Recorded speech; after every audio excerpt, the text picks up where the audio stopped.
So the new project begins, and here we are setting up the place where I'm going to be doing the debarking of the aspen logs that I'm going to use for this project. But here's a quick flashback to last year. So I'm on my way up to have a look at the site for a potential log building project. Fairly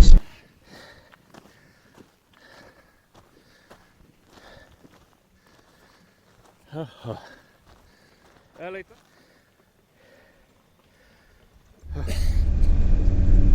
think I'm going to take this project. Sounds quite fun.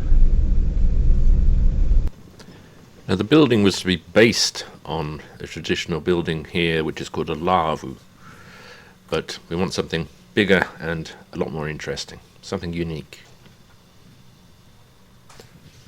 And so after a series of several different drawings and designs, the design we settled on is based on a square with the back corner removed, forming a 45-degree back wall. Now, opposite that back wall, at the highest point of the roof, will be a post. Of course, the front two walls will be open to the beautiful view of the lake up there.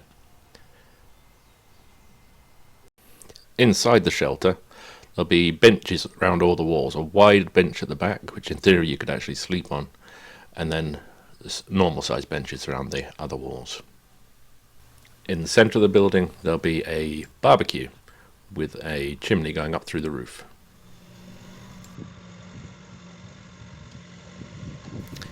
And of course I've got some interesting details planned and some really interesting material to work with. So the roof's going to be slanted from the back up to the front. Here's what's going to make it really interesting. It's going to be in three sections. There's going to be a flat section at the top, and then the two side sections are going to slant down, so they're going to be slanting in two directions. So let's talk about debarking. I'm using a debarking tool which is actually an addition to a normal chainsaw. Here in Finland it's called a vuolukalle. I cannot find an English name for it, but it's something like an Arbotech power plane, but a lot bigger obviously, because it goes onto a chainsaw. There are lots of other ways of debarking. A very common one would be to use a draw knife, which gives nice marks on the logs. There's quite a lot of technique to that. You can actually just peel logs if they're freshly cut in the spring. It varies on what kind of wood it is, how easy it's going to work, and how well it's going to work. I actually did a series of aspen shop display stands using this technique. And one tip if you are peeling logs is that once the bark comes off, the surface of the log is moist with sap, which is high in sugars, and that means that it will very quickly grow mold. So once the bark is off, you need to pressure wash that log really fast. I actually then dried them inside in the dark to avoid sunlight and with air circulating for a while, and then they went down to the shop, and I think they still look very good.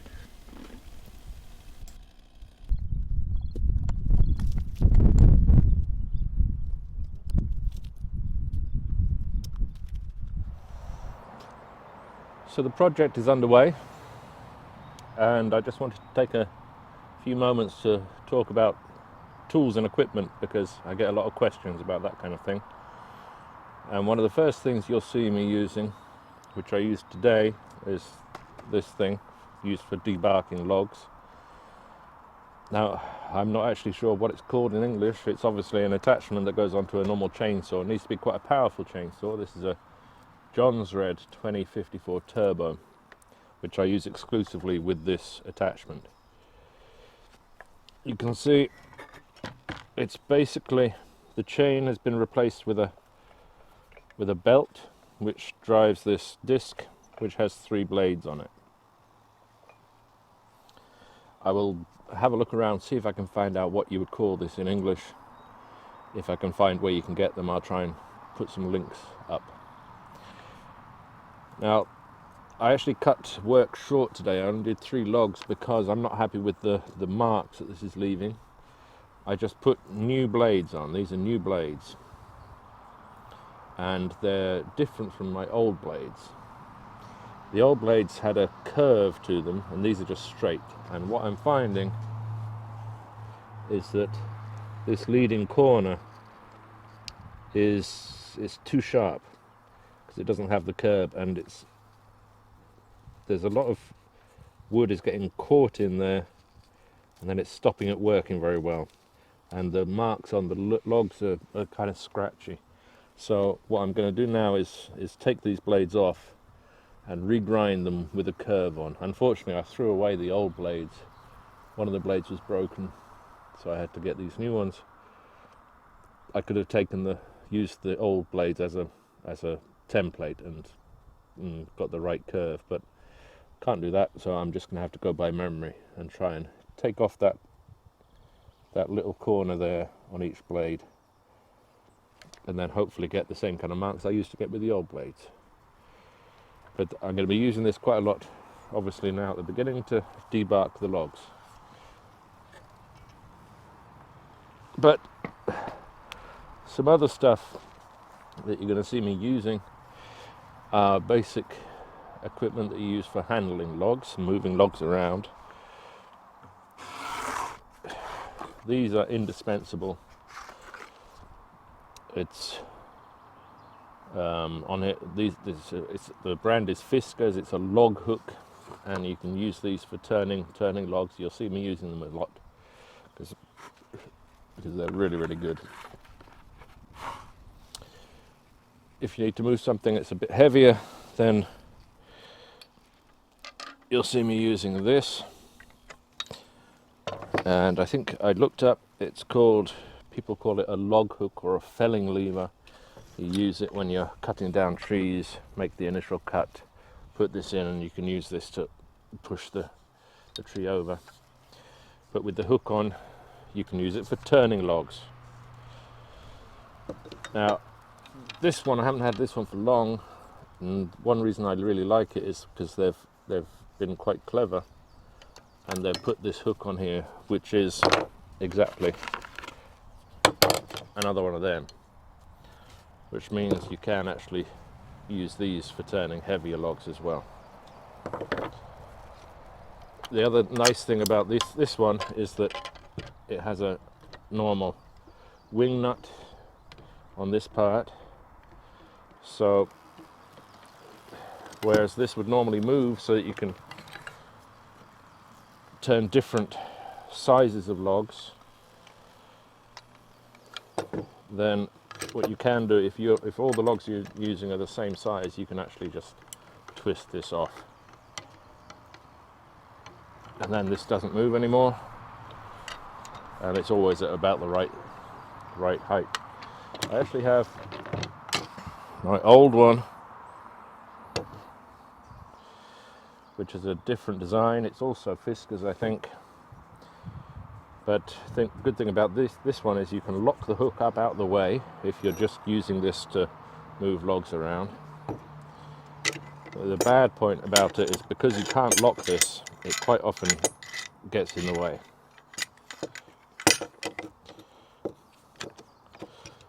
But some kind of log hook like this is indispensable when you're moving a lot of logs around.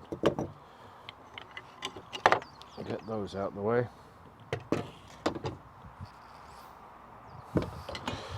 Something similar, we call these here log scissors, and I like this particular design when I'm working with logs which aren't too large, like the logs I'm using on this project. These are great. You can use them with one hand, very effective.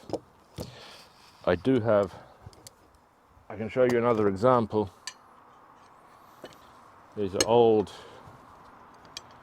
blacksmith made log scissors, which I would use if I'm trying to move larger stuff around. You can hook that in and you can put all your weight into pulling back on that with both hands even. So those are really good. I'll talk about other tools like my main chainsaws and stuff like that later on, but just a quick word, you'll see me using this one quite a lot, and this is a new addition. I haven't had this for long, 2 or 3 months maybe, and this is a battery saw. Now, most of the battery saws that I'd seen are basically toys, but I found this one, and as I said, you'll see me using it a lot because it is actually really good. It's an Echo 58 volt saw, and it's just so handy because you don't need to pull the cord. You can just and then put it down and it's ready next time you need to use it. What I did do though was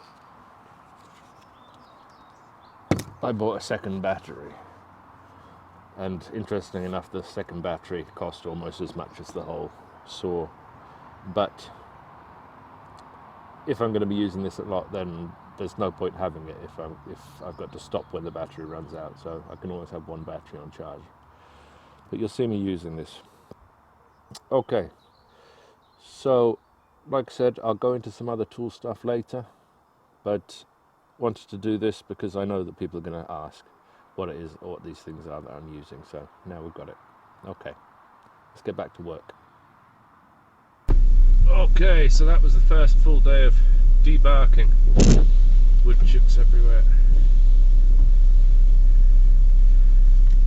Now, when I say full day, I don't know what this was. Was it 4 or 5 hours? And there you'll see what I got done. I'm gonna have to check the weather now, because if it's gonna rain, I want to get those covered up.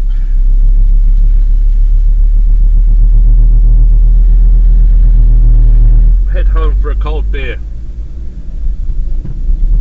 So, I noticed in the comments from my last video series that people are very interested in the tools that I'm using, so I'll introduce each tool as I start to use it in this series. A lot of people were asking what the saws were that I use, and my main petrol powered saw is the Shindaiwa 452S. This is a 10-year-old machine, but it works perfectly still. Now, because I'm going to split this base log in half, I want a nice straight line, and basically as a cheat, the way I'm going to ensure I get that is I've just put on a brand new chain. The old chain's still good, but for this cut that I want to be really straight, I'll use a brand new chain. I've just got that put on there, and I'll show you a tip at this point for people new to using chainsaws very much. I've done as you would normally do, put the chain in, tightened it up, but what you should then always do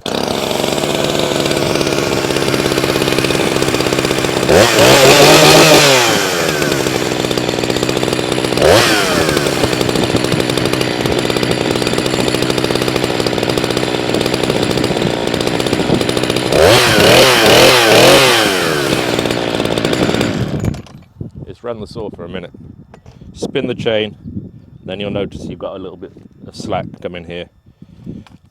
So then you have to loosen off again,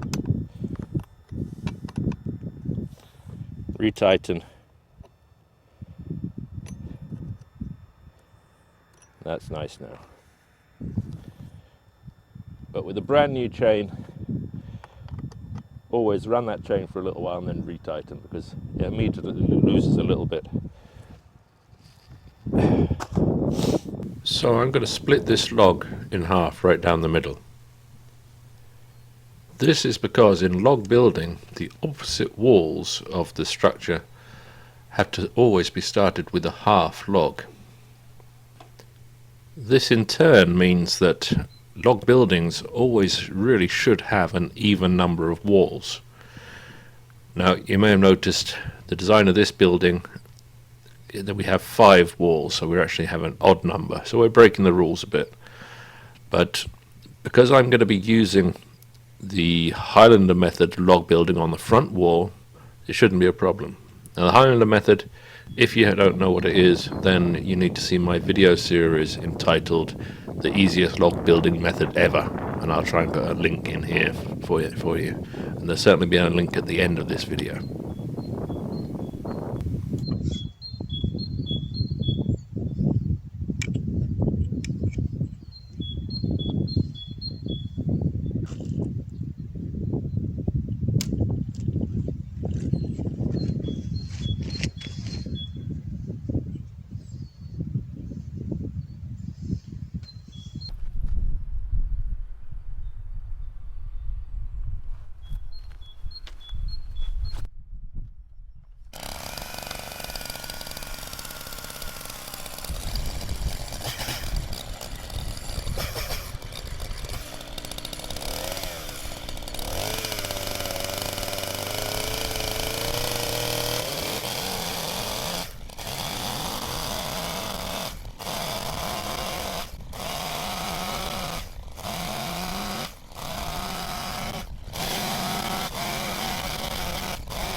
Okay, so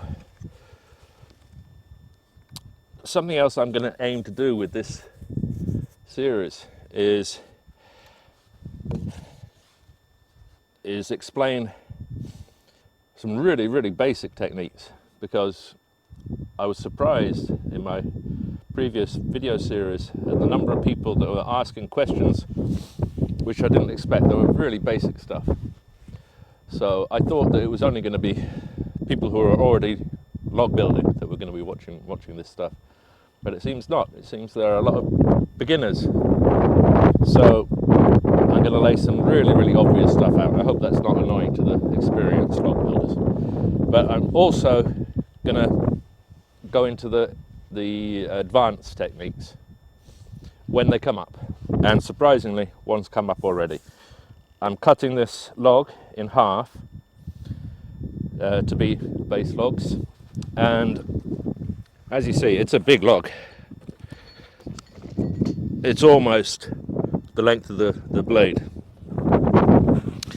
Now, when you're trying to cut a straight line, it's fairly easy to do at this point, because you can see a large proportion of the blade, and it's quite easy to adjust by eye, keep that straight. But once you get down to there, you've really not got a lot to go on, and it's very easy to go off at an angle. So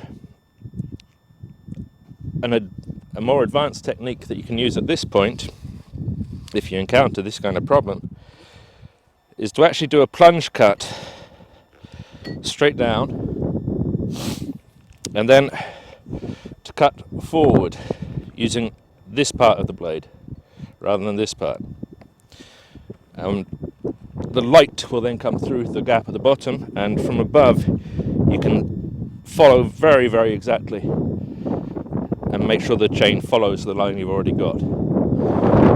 Now, because we're getting very close to the end of the chain, I am going to have to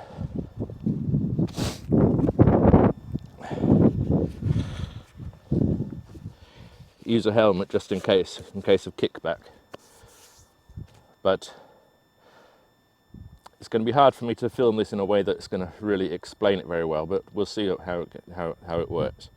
But again, plunge cut and then push forward rather than pulling back, and that allows you to look down the groove and see the cutting leading edge of the chain. So I'll give that a go, and hopefully you can see what I mean. I'll start at this end because that should make it obvious.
I got that first big log done today.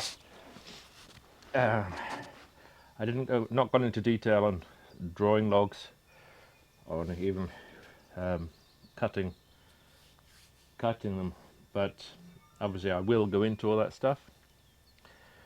This first log was kind of unusual because it was so big, and that 45-degree angle cut, that was much more difficult than I remember. A long time since I've done one of them, and it's such a big log. The blade length on the saw wasn't even long enough. Should have brought a longer blade. I don't want to show you badly done work. I'll get back into it after I've done a few logs. I'll have all my angles learnt back again, and that's when I'll show you how to do it, because that's how you're meant to do it. At the moment I'm a little bit rusty. But I'm gonna stop the first video here and upload, and I'll be back here tomorrow, but the next video is probably going to take a week or so, and some editing time. But start sending me some comments, tell me what you want to see. This is another real world project. Going to be building up here, transporting it onto the site, then putting a roof on it. I'll explain it all in as much depth as possible. But right now you've got a chance to influence what I show, what I don't show. If there's something you want to know, let me know. I'll try and fit it in. Okay, time for a cold beer.